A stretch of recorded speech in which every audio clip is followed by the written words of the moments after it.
Um calafrio percorreu o corpo de Juliana quando ela ouviu um grito de socorro.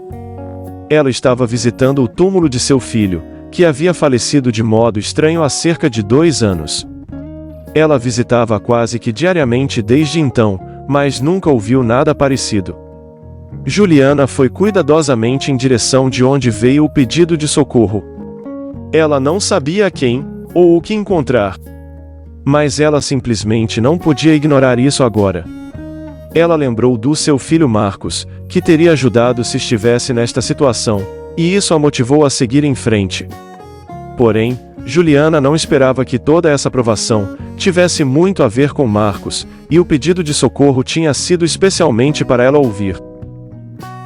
Quando finalmente Juliana viu de quem veio o grito, ela, não acreditando, caiu de joelhos. Ela jamais esperava ver essa pessoa de novo. A pessoa se aproximou dela colocando a mão no ombro de Juliana e exclamou: "Vou te explicar tudo." Mas quem estava pedindo ajuda a Juliana? E por quê? E o que a misteriosa morte de seu filho Marcos tem a ver com tudo isso?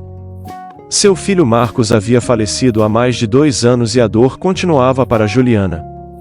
As pessoas sempre dizem que o tempo cura essas feridas, mas Juliana sabia que nem o tempo cicatrizaria sua dor pela perda de Marcos, filho que ela criou e amou por 2 décadas inteiras. Mas havia uma coisa que a surpreendeu.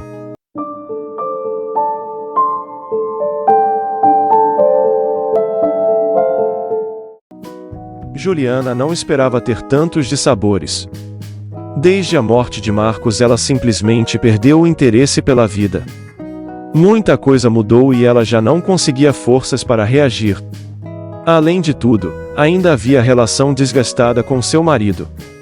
Eles bem que tentaram continuar juntos após a morte de Marcos, mas não estava fácil. Juliana parecia ser outra pessoa, muito diferente do que costumava ser. Então chegou o momento do casal decidir sobre o futuro do seu casamento. Passado algum tempo e o próprio marido de Juliana resolveu pedir o divórcio. Ela entendia bem pelo que ele passou e não estava magoada pela decisão que ele tomou. Ela queria tê-lo apoiado o suficiente, mas os dois estavam mergulhados na dor e tristeza pela perda de Marcos. Ao mesmo tempo, outras partes da vida de Juliana estavam sendo afetadas pelo luto. No trabalho, ela conseguiu uma licença para tentar colocar sua vida em ordem.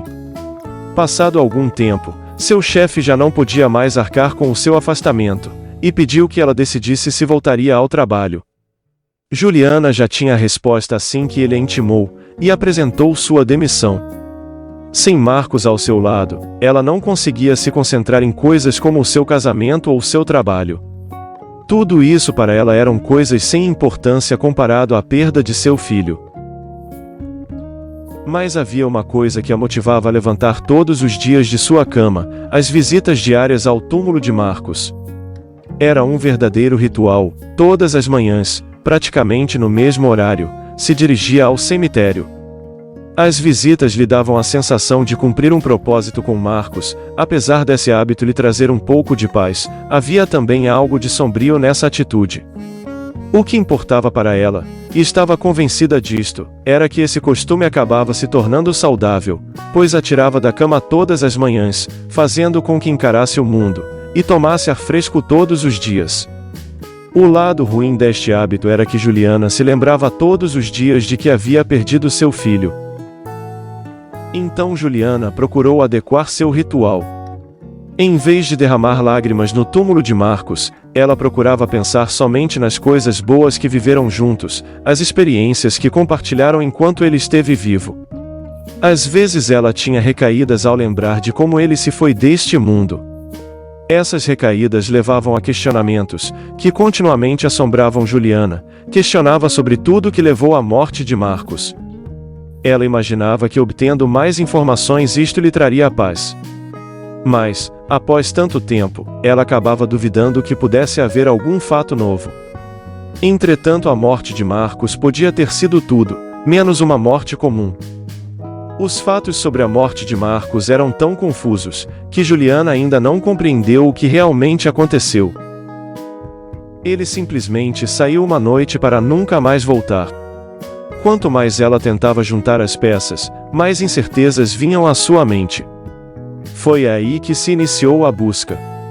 Depois do desaparecimento de Marcos, a polícia, juntamente com um grupo de voluntários, exploraram as florestas locais em busca de pistas.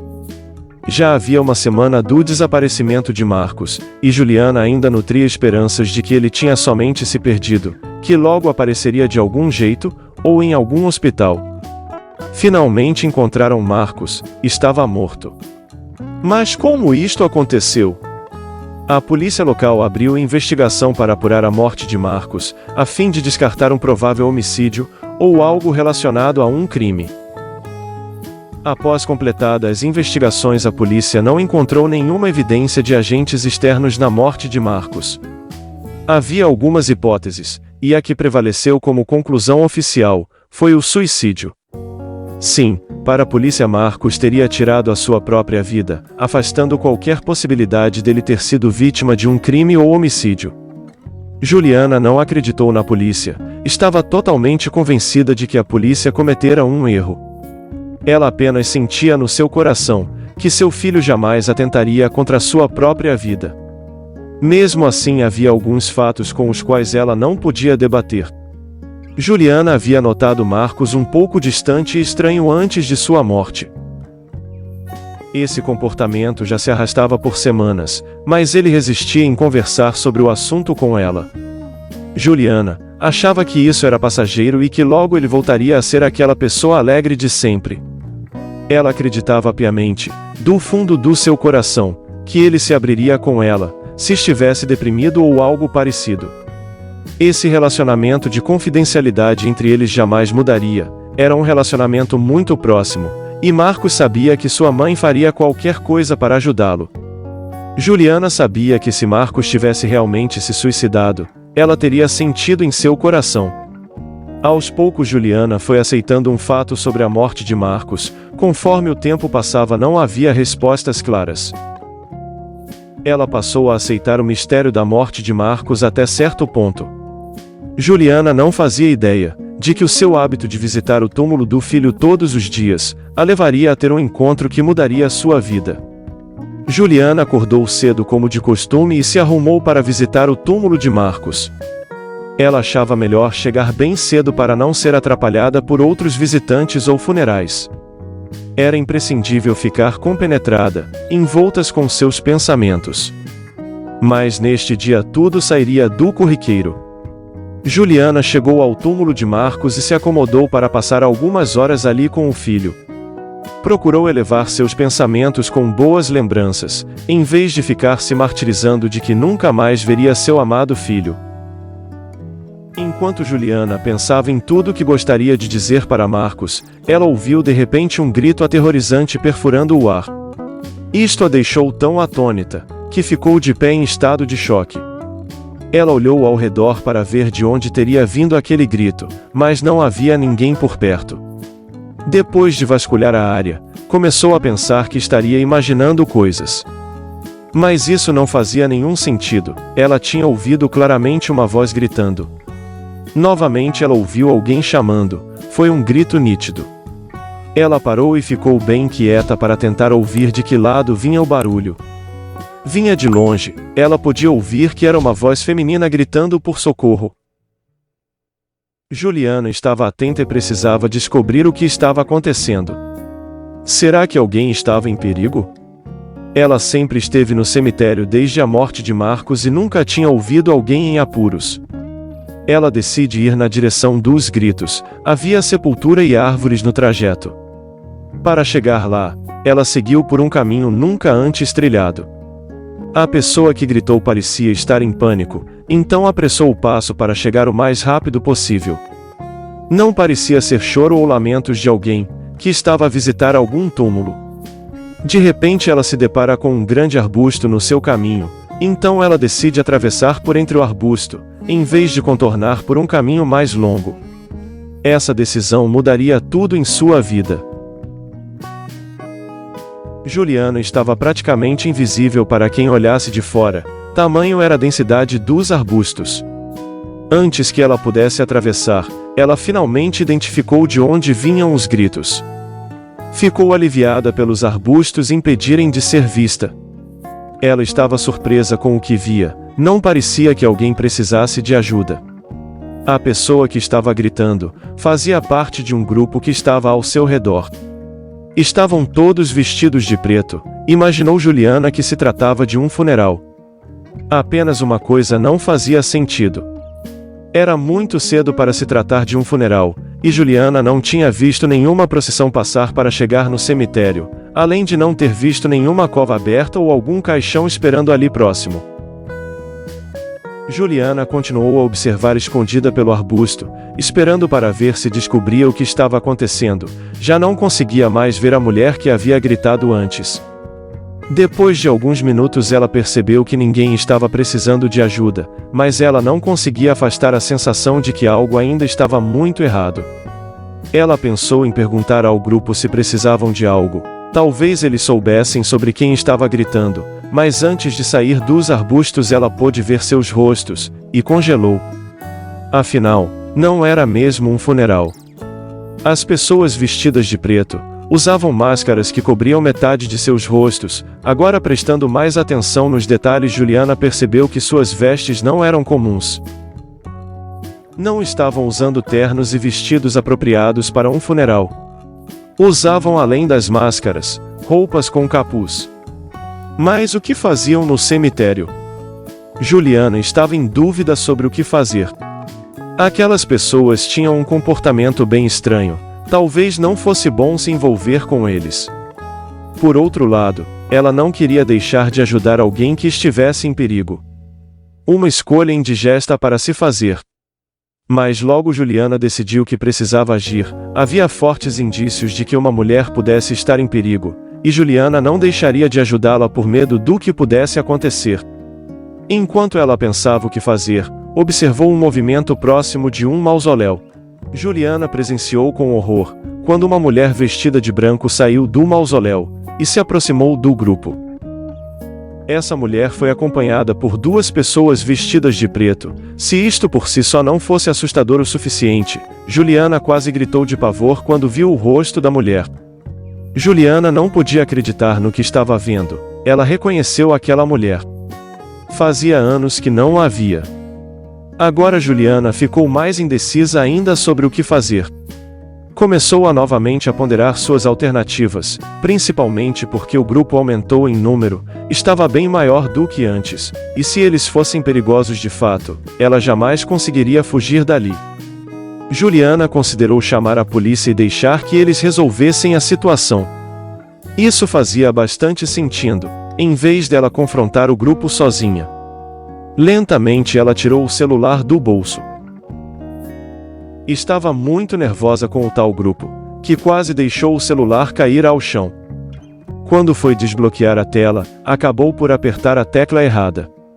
Ela havia pausado o celular com uma música que ela estava ouvindo mais cedo, e de repente sua música começa a tocar no volume máximo.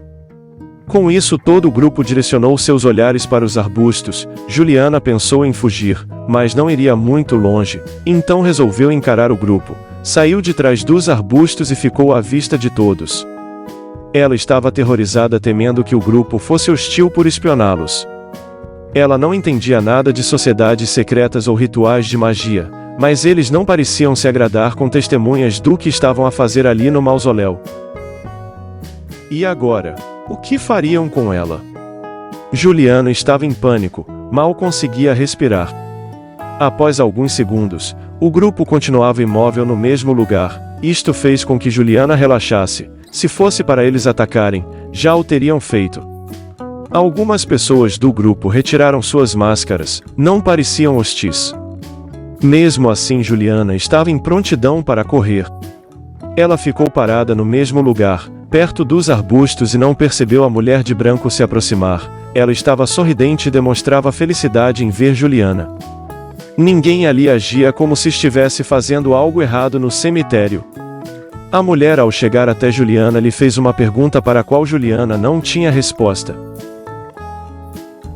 Ela queria saber por que Juliana estava observando os dos arbustos. Mesmo com medo de uma retaliação, Juliana contou a verdade. Falou que ouviu vários gritos de alguém pedindo socorro. e por isso se aproximou. Ela esperava que tudo se resolvesse ali, como um simples mal-entendido. A mulher demonstrou entender perfeitamente, e disse a Juliana que não estava gritando por socorro, estava gritando contra as potestades do inferno. Juliana deve ter ouvido mal pela distância em que se encontrava.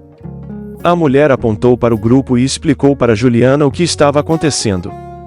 Juliana mal podia acreditar no que ouvia. A mulher explicou que se reuniram ali para ajudar os espíritos a chegarem no céu, através de um ritual consagrado. Eles repetiam o encontro todos os meses em diferentes cemitérios para salvar almas. Juliana ficou completamente surpresa ao ouvir esta história. Ela nunca soube de nada parecido com isso. Mas isso fazia sentido considerando quem era a mulher que os liderava. A mulher de branco chamava-se Valéria. Ela ajudou Juliana como conselheira na ocasião do enlutamento por seu filho. Valéria era religiosa e falava com convicção sobre como fazer com que o filho de Juliana chegasse ao céu. Mas se Valéria estava no cemitério por este motivo, que eram as outras pessoas de preto? Valéria explicou que todos eles estavam de luto pela perda de alguém da família. Eles faziam um ritual para encaminhar os espíritos para um lugar melhor. Nem todos tinham certeza de que isto funcionaria, mas isso lhes proporcionava consolo e paz. Além disso, Valéria também estava ali por outra razão. Como conselheira, ela estava destinada em ajudar os outros. Ela adorava ser capaz de dar atendimento às pessoas, e poder vê-las aceitando que seu ente querido havia mudado para um plano espiritual. Era nítido em seus olhos, que ela tinha um chamado para curar aqueles ao seu redor. Depois de ouvir todo esse relato dos lábios de Valéria, Juliana ficou surpresa como isso lhe transformou. Juliana voltou ao túmulo do seu filho para se despedir. A caminho de casa, sentiu-se mais leve, pensou em Valéria, imaginando seu filho entre os espíritos que passariam para o céu. Esta foi uma incrível história sobre o luto de uma mãe, que não aceitava a separação do seu filho, mas que se resignou ao conhecer outras pessoas, que também enlutadas passavam pelo mesmo sofrimento, porém com a esperança de que seus entes queridos passaram para um plano superior. Bem, chegamos ao fim de mais um vídeo do canal Histórias e Contos Fascinantes. Se gostou do conteúdo, deixe seu like, e inscreva-se no canal ativando o sininho de notificações, para não perder os próximos vídeos. Aproveite para compartilhar com amigos e familiares e deixe nos comentários o que achou desta história. Um grande abraço e até o próximo vídeo de Histórias e Contos Fascinantes.